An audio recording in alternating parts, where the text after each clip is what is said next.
Assalamualaikum warahmatullahi wabarakatuh. Waalaikumsalam warahmatullahi wabarakatuh. Alhamdulillah yang dimuliakan Allah, Ustadz Syafiq. Pada kesempatan yang bahagia ini kami ingin bertanya. Yang pertama, bahwa Ustadz Syafiq sering mendapatkan fitnah secara personal mendapatkan fitnah. Kemudian yang kedua, fitnah juga berlaku kepada kelompok-kelompok kita, umat Islam. Kemudian yang ketiga, fitnah secara menyeluruh terhadap Islam itu sendiri. Bagaimana kita menyikapi dan menghadapi fitnah-fitnah tersebut? Terima kasih Ustaz. Assalamualaikum warahmatullahi wabarakatuh. Waalaikumsalam warahmatullahi wabarakatuh. Naam. Subhanallah jamaah. Allah itu berfirman, "Wa ja'alna ba'dakum li ba'din fitnah." Kata Allah, dan kami jadikan sebagian kalian untuk sebagian lainnya fitnah, ujian. Apa poinnya? Atasbirun, sabar apa enggak? Rasulullah SAW difitnah ketika di Mekah, dikatakan penyihir, dikatakan dukun, secara personal ya, dikatakan paranormal, pendusta, sallallahu alaihi wasallam, majnun, orang gila. Ajarannya dianggap hanya dongeng belaka. Pengikutnya dianggap pengikut orang-orang yang lemah, yang miskin saja, yang mereka hanya menuntut kemerdekaan dari perbudakan. Apa yang dilakukan Nabi SAW? Nabi tidak sibuk mengklarifikasi bahwa dia tidak seperti itu, tapi Nabi sibuk melanjutkan dakwahnya. Nabi lanjut dakwah. Nabi tidak mau, "Enggak, saya bukan orang gila, saya bukan ini." Allah turunkan ayat-ayat yang mengatakan, "Ma anta bi ni'mati rabbika bimajnun." Tapi Nabi enggak sibuk. Bahkan Nabi SAW ketika berdakwah ke kampung-kampung, apalagi di musim haji, Rasulullah SAW kalau musim haji itu berangkat ke Mina ya, ke tempat kumpulnya jemaah haji dari tiap daerah. Tapi berdakwah, mengajak mereka. Itu Abu Lahab ngikutin Nabi SAW. Ketika Nabi selesai berdakwah, apa kata Abu Lahab? "Jangan diikutin, itu keponakanku, agak miring." Sampai seperti itu. Tapi Nabi nggak sibuk untuk membuat klarifikasi. Tidak, sudah lanjutkan dakwah ini. Nanti mereka akan melihat siapa yang benar dan siapa yang salah. Cuma kita nih harus senantiasa memperbaiki niat. Orang kalau ikhlas, insya Allah pujian dari orang nggak akan mengangkat dia, celaan juga tidak akan menghinakan dia. Karena yang dia cari memang ya sudah, anda ada urusan gitu loh. Engkau memuji aku, engkau mau mencela aku, urusanku bagaimana menyampaikan agama Allah ini.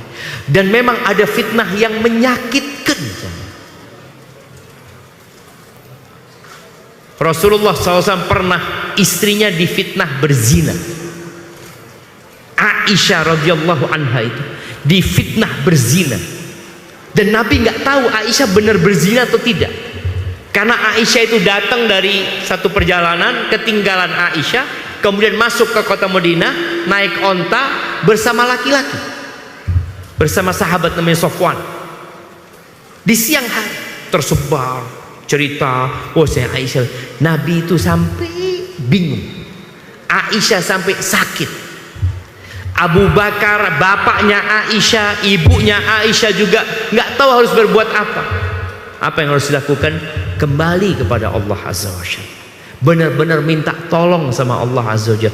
Karena yang bisa bantu Allah. Soalnya kita kalau berusaha untuk mengklarifikasi tentang diri kita, orang nggak percaya. Terus buat apa kita sibuk melakukan itu? Lanjutkan dakwah ini. Cuma kadangkala memang kita mungkin yang caranya kurang tepat ya. Kita melakukan introspeksi, mungkin ana yang nggak hikmah dalam menyampaikan. Insya Allah dengan cara seperti itu, ya semoga Allah menerima amalan kita. Barakallahu fikum. Ayakumullah. Nah. Baik.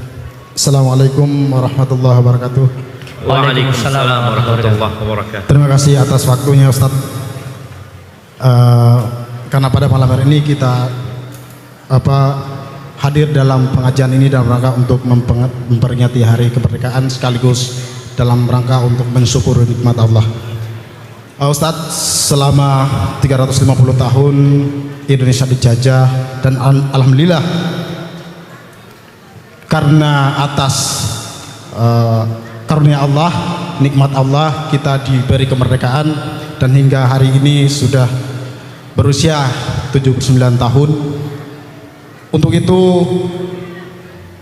pada hari ini bahkan puncaknya besok pagi dari ujung Sabang sampai Merauke sama-sama ikut merayakan bendera merah putih, semuanya dikibarkan dari Sabang sampai Merauke untuk mensyukuri nikmat Allah. Nah, dalam hari untuk perayaan kemerdekaan beberapa hari kemarin muncullah satu aturan yang begitu kontroversial, bahwa aturan yang dikeluarkan itu seolah-olah merusak keberagaman Indonesia atau merusak Bhinneka Tunggal Ika, yaitu kepada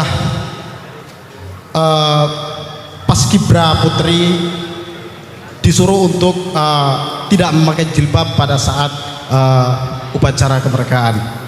Nah, saya minta tanggapan Ustadz sekaligus pencerahan untuk kita semua pada malam hari ini. Terima kasih, saya kembalikan. Assalamualaikum warahmatullahi wabarakatuh. Waalaikumsalam warahmatullahi wabarakatuh.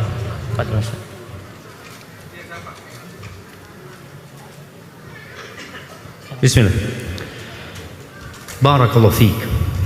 Ahibbati fillah. Kalau ana ingin menanggapi dari sisi hikmah sebenarnya, karena alhamdulillah Majelis Ulama Indonesia juga sudah memberikan tanggapan, berbagai macam ormas Islam juga sudah menunjukkan sikapnya, dan kita tahulah bahwasanya yang dilakukan memang sebenarnya bertentangan dengan konstitusi sendiri, bertentangan dengan tadi keberagaman yang ada di Indonesia. Ada hikmah sebenarnya kalau anda lihat. Tahun 89 nggak ada emak-emak pakai jilbab kayak gini. Bahkan istri-istri tokoh agama pun tidak berjilbab. Kalau kita ngelihat foto-foto zaman dulu ya, foto-foto yang masih hitam putih setelah kita merdeka, jilbab itu belum ada. Sedikit sekali yang pakai jilbab.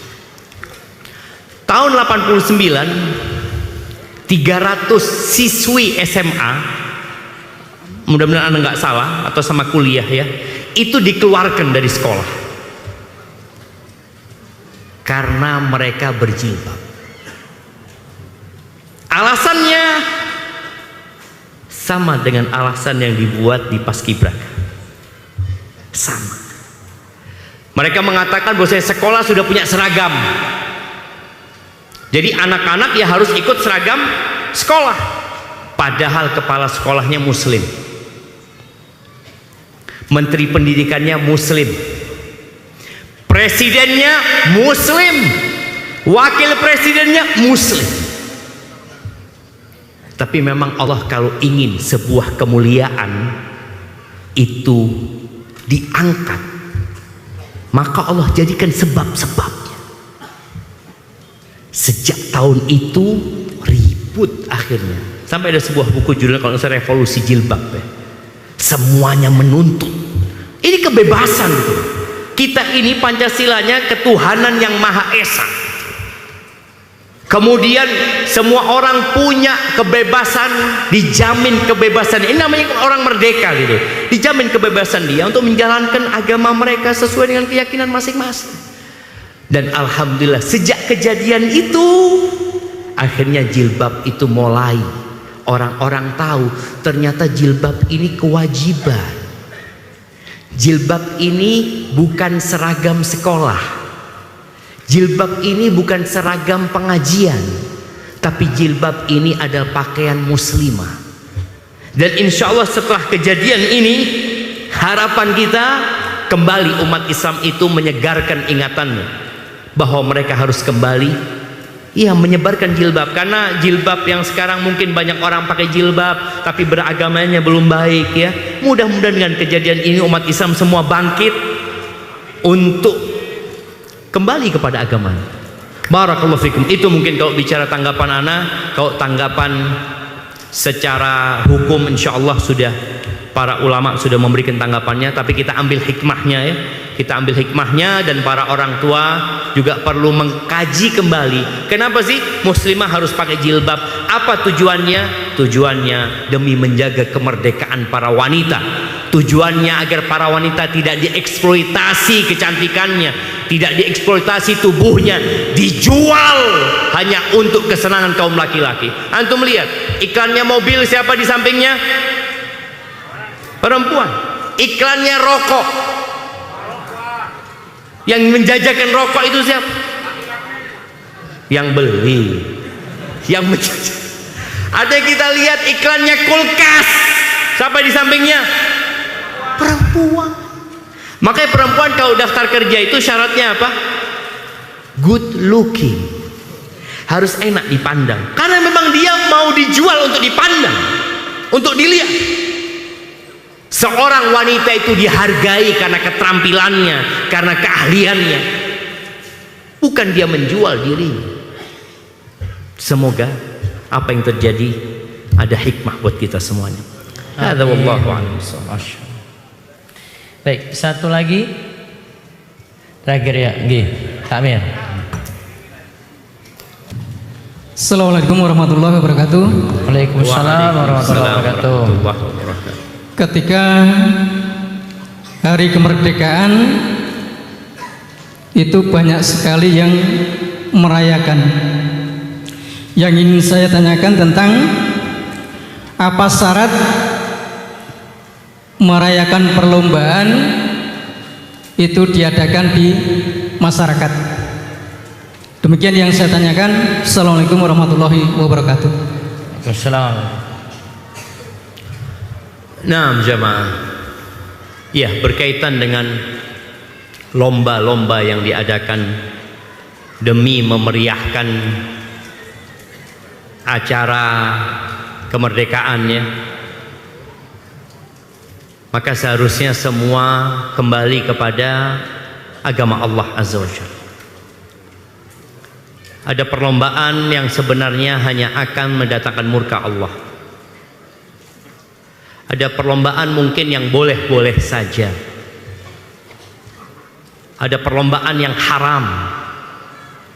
Ada perlombaan-perlombaan yang memang di situ ada unsur kebaikan. Seperti perlombaan membaca Al-Quran, menghafal Al-Quran. Kalau dulu perlombaan yang diperbolehkan, bahkan